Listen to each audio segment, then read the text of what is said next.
तू सामने बैठा हमके पति रही, तू सामने बैठा हमके पति रही।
लड़का कहा था कि हमने के जो प्यार बा ये जो समाज एक्सेप्ट नहीं के करत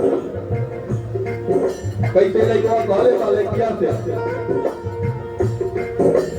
हमनी पे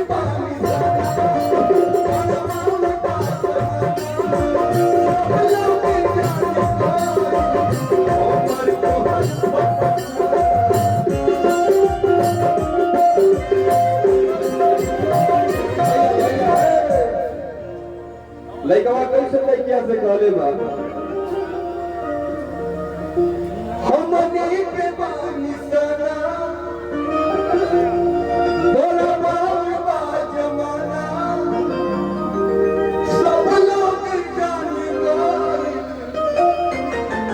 हमर तोहर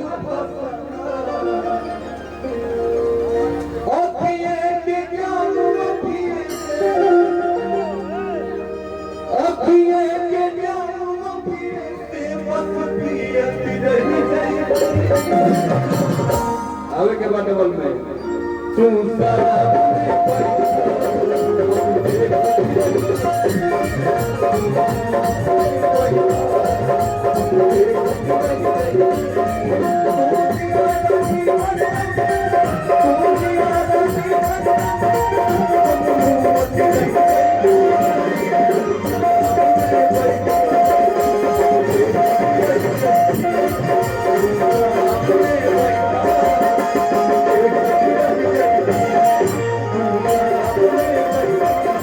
Thank you.